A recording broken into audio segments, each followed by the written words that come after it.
Hi folks, Robbie here, M&R Farm. It's been about 4.5, almost 5 weeks since I put those mesh pads, 3 degrees on little man. And now I'm gonna take him down. I'm gonna try to get him down maybe about 30 seconds to a 2 degree or somewhere in there. And I'm going with these glue-on shoes.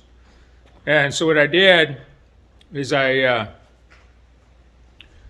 took a wedge pad and modified it for this. And then this all in here will be filled with DIM impression material. So he should get full support from his heels all the way across, and then he'll get that impression material to support his frog. And I'm really happy with how his feet are coming out so far. You know, he's been in wedges his whole career, and you know, his feet just weren't getting better just with shoes and flat pads. And since I've tried this was the shoe that I just took off, and then you can see the support, you know, all the way through there that they get. It's really helped. I mean, his soles, he's got really deep soles now, and the narrow feet, there's nothing I could do about that. I gotta work with that. And so this is my first time trying glue-ons, and Michelle's just using them in the dressage arena, so we'll see how this goes. So I thought I'd make a little video, just a experiment basically with these shoes. They're pretty simple. You just got to figure it out, get the foot clean and properly prepped. The biggest thing. And there's lots of videos out there on that. And right here you can see how narrow his feet are. That's genetic. Not a whole lot we can do about that.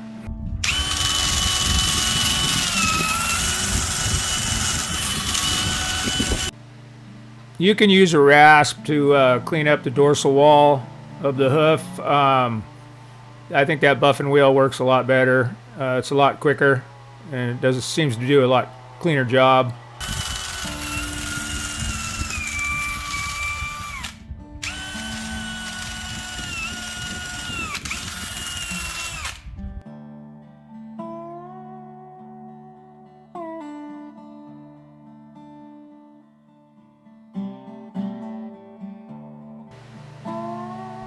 Torching the hoof wall and then following up with a wire brush is recommended by the manufacturer. And then I went ahead and added some isopropyl alcohol after I was done with that, because my experience with super glue has always been to wipe everything down with isopropyl alcohol before you use it. So that was kind of my add-on, but the manufacturer says just torch it and then wire brush it.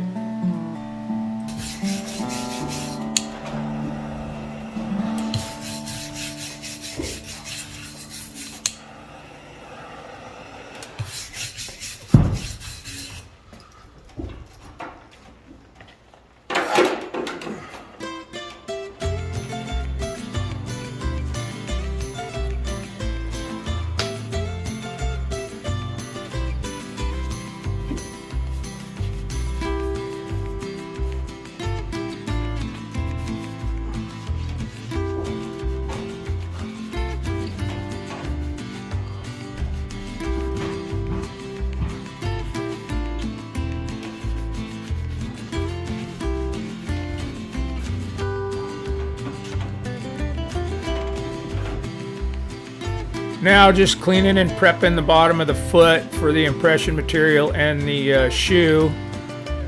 You want to get some kind of an antifungal substance underneath that impression material, because it does trap moisture, and moisture creates bacteria.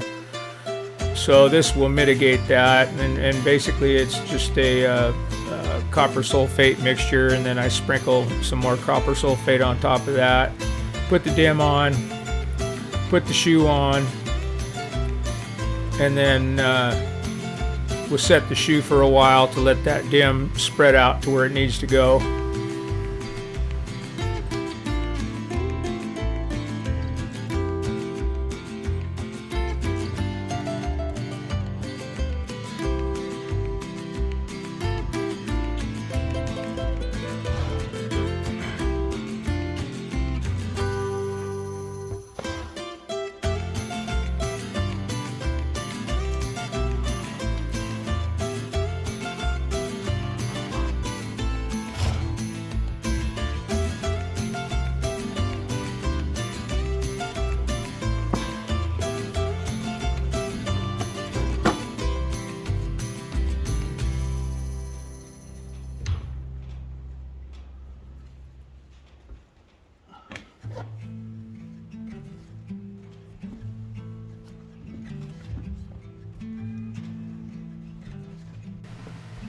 Then lifting the opposite foot so you can get maximum bearing on that impression material so it can do its job. It'll go in there and form where you need it to form, and you just hold that foot up for a minute or two and you're good to go. That stuff sets pretty quick.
A tip when you're wrapping the tabs with that plastic is to make sure you get that plastic on the bottom of the shoe also.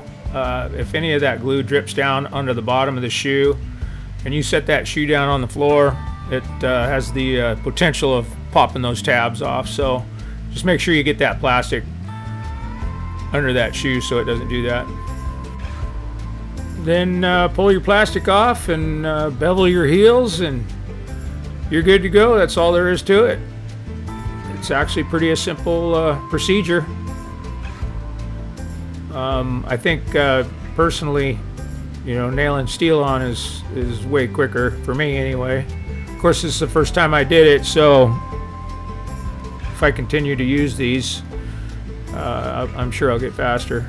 But yeah, I'm really excited to see how these things wear and see how that horse operates. Being in the dressage arena like he is, Michelle knows exactly how he moves, and she could tell if he's on or off, and yeah, I'm pretty excited to see how this works out.